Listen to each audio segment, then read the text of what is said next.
सुमित और पूजा दो भाई बहन थे जो एक छोटे से गांव में रहते थे। सुमित और पूजा की उम्र में कुछ फर्क था, लेकिन उनका रिश्ता बहुत गहरा था। सुमित पूजा से 3 साल बड़ा था, लेकिन हमेशा उसे अपने छोटे भाई की तरह ही समझता था। दोनों के बीच प्यार और विश्वास का रिश्ता था। वे एक दूसरे के अच्छे और बुरे समय में साथ रहते थे। गांव के स्कूल में पढ़ाई के दौरान पूजा हमेशा सुमित से कुछ न कुछ सवाल पूछती रहती थी। सुमित को अपनी बहन की जिज्ञासा बहुत पसंद थी और वह उसे हर सवाल का जवाब देने का कोशिश करता था। पूजा सुमित के साथ खेलने में भी बहुत आनंद महसूस करती थी। वह अक्सर उसे अपनी छोटी छोटी परेशानियां बताती और सुमित उसे बड़े प्यार से समझाता। एक दिन गांव में मेला लगा था। सुमित और पूजा दोनों ने सोचा कि वे मेला देखने जाएंगे। पूजा बहुत खुश थी क्योंकि उसे झूला झूलना और खाने पीने की चीजें बहुत पसंद थी। लेकिन रास्ते में ही पूजा ने एक खिलौने की दुकान पर झूला देखा जिसे वह बहुत पसंद करती थी। वह सुमित से कहने लगी, भैया मुझे यह खिलौना चाहिए।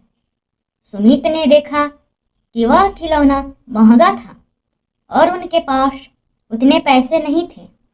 उसने पूजा से कहा, देखो पूजा, हम अगले महीने पैसे जोड़ेंगे और तब तुम्हें यह खिलौना ले देंगे। ठीक है। पूजा को यह बात बहुत बुरी लगी, लेकिन उसने अपने भाई की बात मानी। वह समझ गई कि सुमित ने उससे यह खिलौना इसलिए नहीं दिलवाया क्योंकि वे दोनों एक दूसरे की खुशियों के लिए सोचते थे।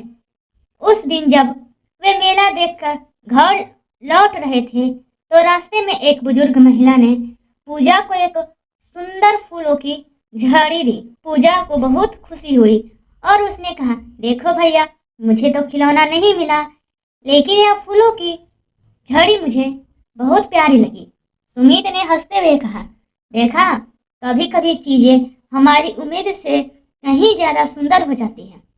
समय बीतता गया और सुमित और पूजा के बीच का यह प्यार और समझदारी और गहरी हो गई। जब पूजा को कॉलेज के लिए शहर भेजा गया तो सुमित ने उसे कई बार फोन किया और उसकी परेशानियां को सुना। एक दिन पूजा ने सुमित से कहा, भैया, तुम्हारे बिना यहाँ सब कुछ अधूरा लगता है। सुमित ने मुस्कुराते हुए जवाब दिया, मैं हमेशा तुम्हारे पास हूँ, चाहे तुम जहाँ भी रहो। भाई बहन का रिश्ता कभी दूर नहीं हो सकता है।